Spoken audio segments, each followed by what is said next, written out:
त्वं सुरसुन्दरी मञ्जनैः मन्दारवृन्दारकैः ब्रह्माख्यै परिचारकैः परिवृतो मन्दारमालाङ्कितः आगत्याय स्वमेवाहरे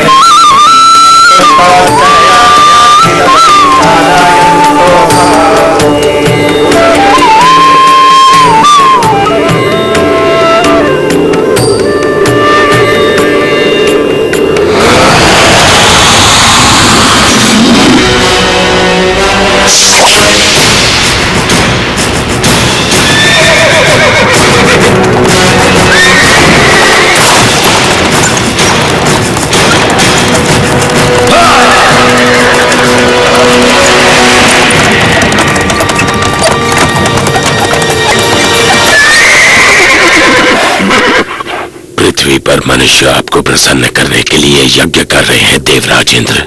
ये ऋणी लोग आपका आभार प्रकट करने के लिए सब तरफ एकत्रित हुए हैं। होना भी चाहिए। इनकी खुशहाली मेरे हाथों में है। इन्हें ज्ञात होना चाहिए कि मैं बारिश का स्रोत हूँ जो इनके खेतों और भंडारों को अन्न से भरती है। संवर्तक, जो लोग मेरे लिए यज्ञ कर रहे हैं उन्हें वर्षा प्रदान करो।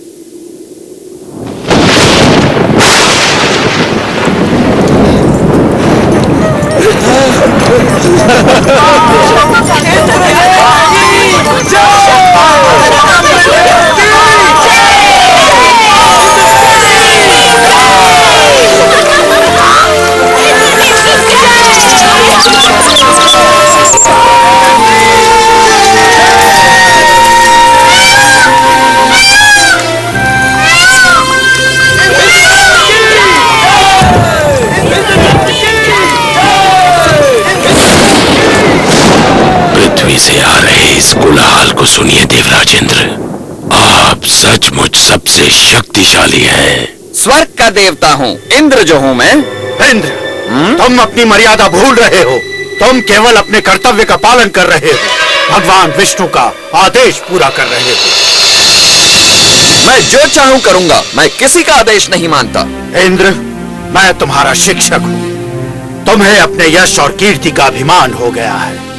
मैं तुम्हें सलाह देता हूँ कि सुधर जाओ, अन्यथा तुम्हारा ये घमंड तुम्हें नष्ट कर देगा।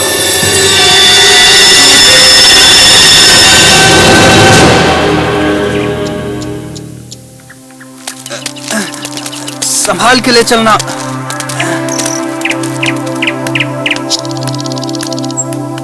बाबा, आप इंद्र के लिए यज्ञ क्यों कर रहे हैं?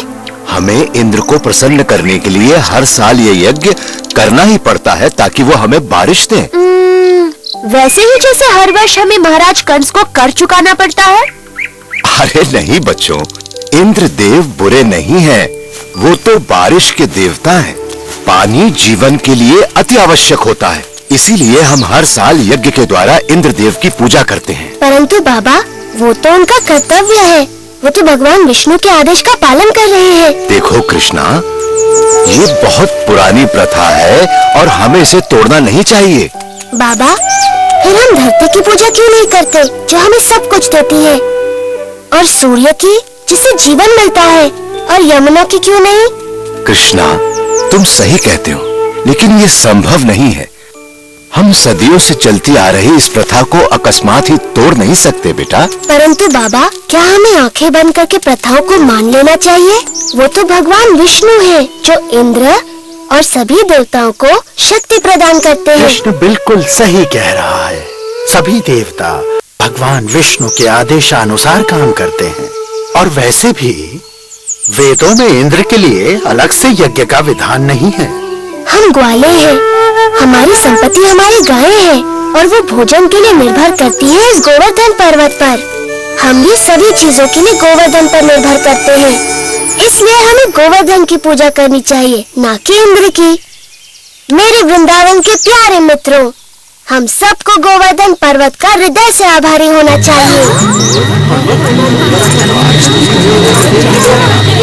आप स्वयं ही देख लीजिए, गोवर्धन पर्वत के इन चमत्कारों को जो वृंदावन का जीवन है। हमारी गायें इसके जंगलों की घास चरती है और हमें मीठा मीठा दूध देती है। इसके झरने हमारी प्यास बुझाते हैं। इसके मैदानों में हमारी फसलें और फल उगते हैं। इसकी लकड़ी से बने घर हमें सुरक्षा देते हैं। मित्रों, हमारा जीवन इंद्र पर निर्भर नहीं करता, बल्कि गोवर्धन पर्वत पर निर्भर करता है।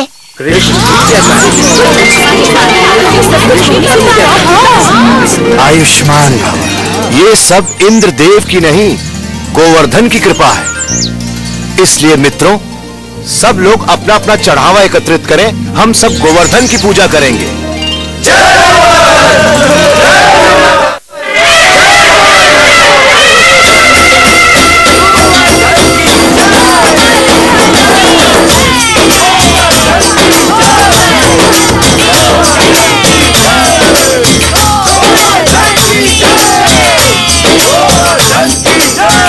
मैं गोवर्धन हूँ। मैं तुम्हारी प्रार्थना से बहुत प्रसन्न हूँ। अगर तुम सभी अपने पशुओं के साथ मेरी परिक्रमा करोगे तो मैं बहुत प्रसन्न होऊंगा।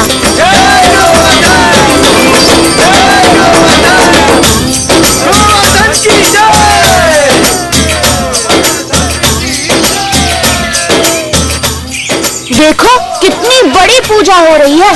गोवर्धन पर्वत तो बहुत प्रसन्न हो रहे होंगे मधु।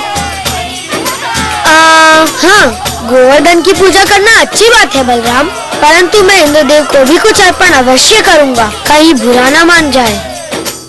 एक इंद्र के लिए और एक मेरे लिए। दो इंद्र के लिए, दो मेरे लिए।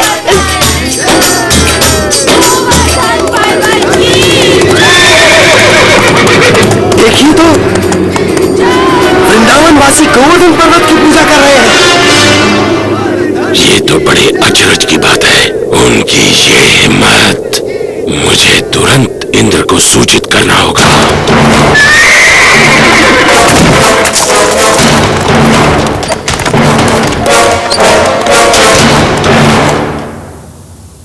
आओ आओ संवर्तक, मेरे साथ मेरे भक्तों द्वारा चढ़ाए गए चढ़ावे का आनंद लो।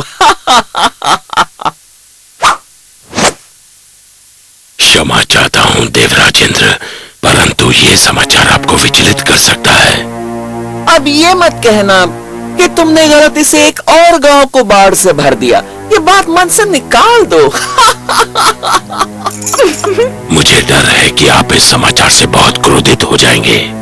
देवराज, वृंदावन गांव के वासियों ने आपकी बजाय गोवर्धन पर्वत की पूजा शुरू कर दी है।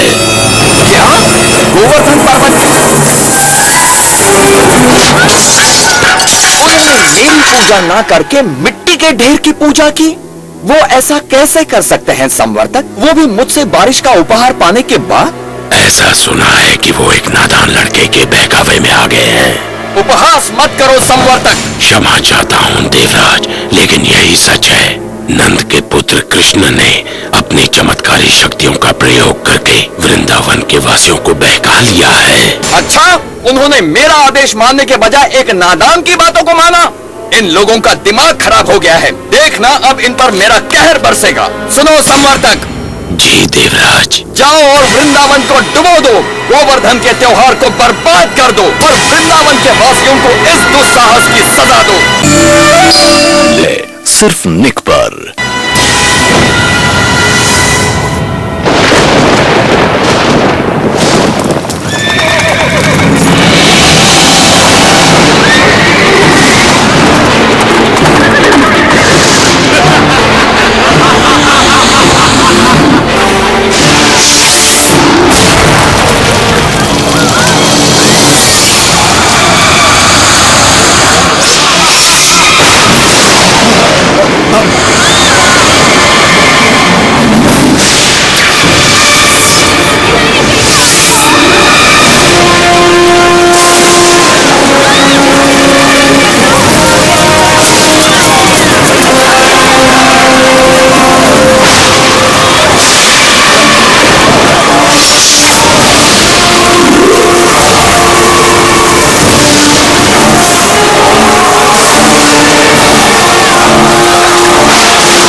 दिखाएंगे।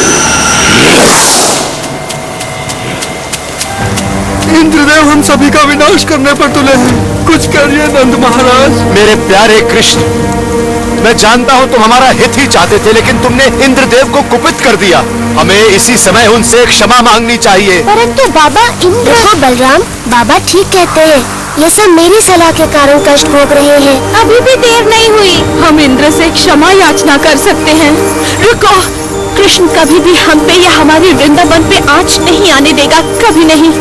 आपने सच कहा माँ। आप सबके लिए मेरा प्रेम इंद्र की इस दुष्टता से बहुत बड़ा है। वृंदावन की रक्षा मैं अवश्य करूँगा। कृष्णा, मेरे बच्चे।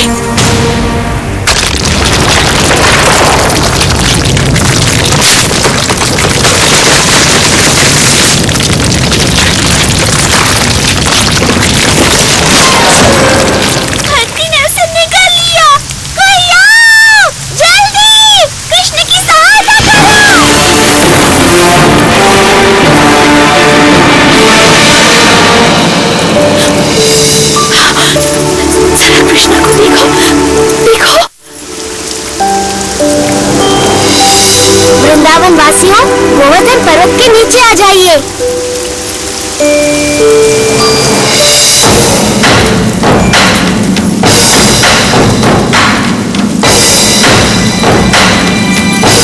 बहुत अच्छे मधु।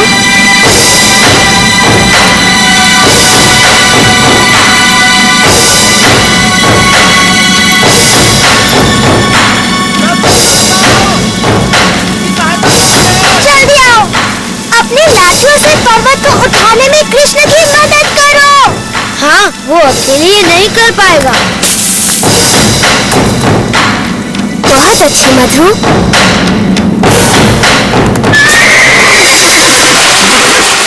इतने तूफान के बाद भी ये असंभव है। यदि हम इंद्र के आदेश अनुसार इस छोटे से गांव को तबाह नहीं कर पाए तो वो हम पर कोई दया नहीं करेंगे। आगे बढ़ो मेरे योद्धाओं, ये तूफान तब तक थमना नहीं चाहिए जब तक वृंदावन पूरी तरह पानी में डूब न जाए।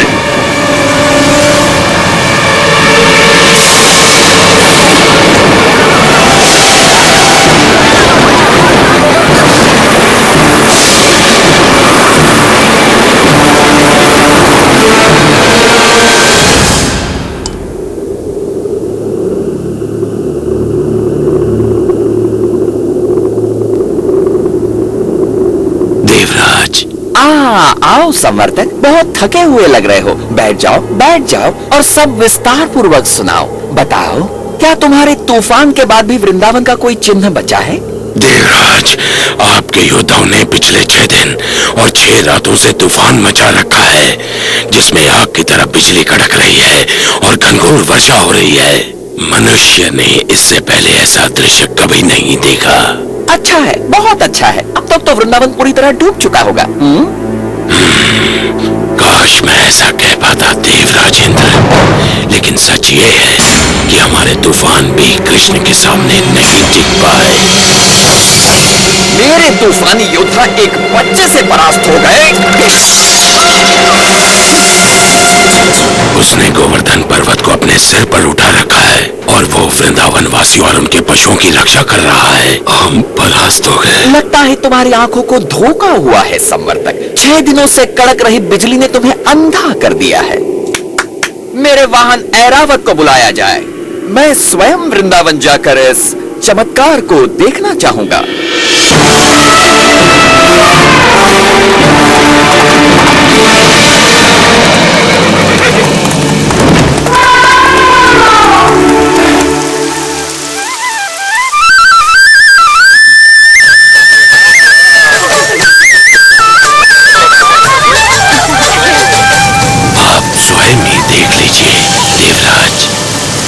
यदि कृष्ण अपने आप को भगवान समझता है तो अब वो ये जान जाएगा कि कौन शक्तिशाली है, वो या फिर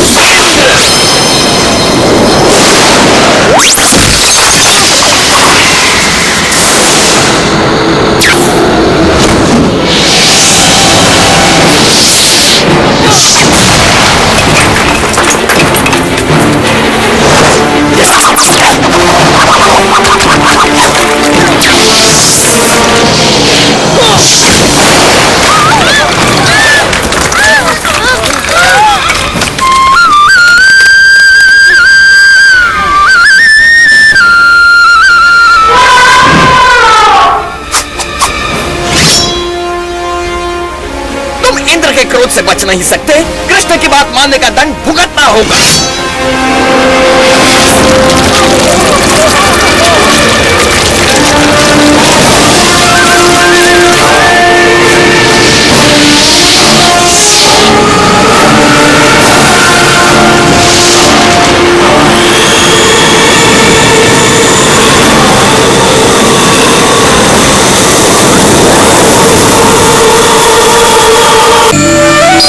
लिटिल कृष्णा लौट आया है सिर्फ निक पर।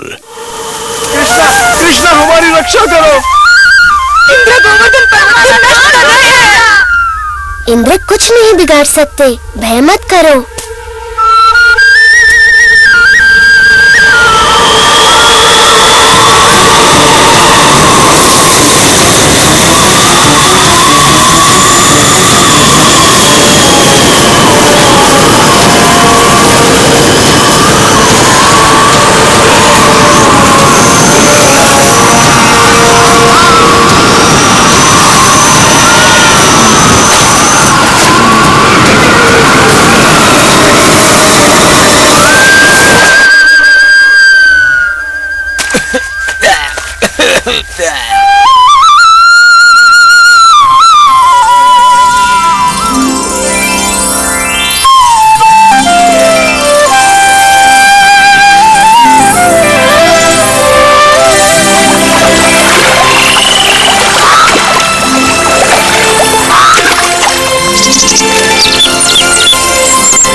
चुका है। आप गांववासियों के साथ खुशी मनाने क्यों नहीं जाते?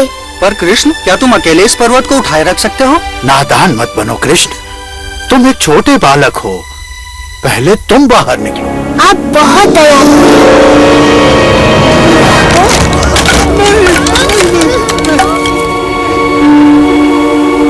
आप सचमुच चाहते हैं मैं पहले चला जाऊं? नहीं, रुको, मुझे छोड़कर मत जाओ।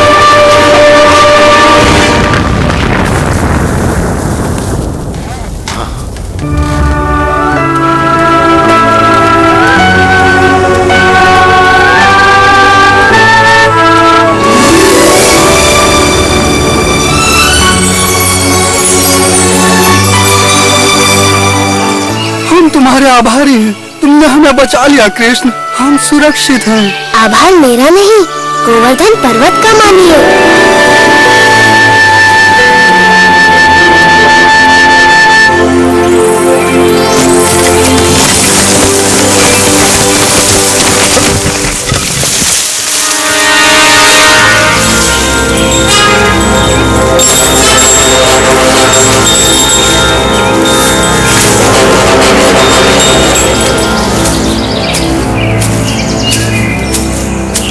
राजेंद्र, मैंने देखा आप मुझसे कितना स्नेह करते हैं, अन्यथा मेरे प्रतिकार के बाद भी आप मुझसे मिलने यहाँ क्यों आते?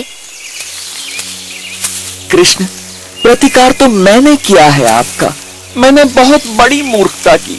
भूल गया था कि मुझे शक्तियाँ आप ही से प्राप्त होती हैं। मैं सदैव आपका सेवक रहूंगा।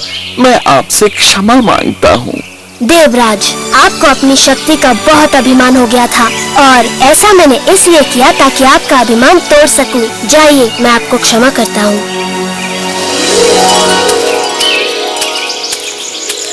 हाँ, इतना असाधारण बालक हमारे साथ यहाँ वृंदावन में रहने आया है। मैं तो बस इतना जानती हूँ कि ये मेरा प्यारा बच्चा है, मेरा दुलारा कृष्णा।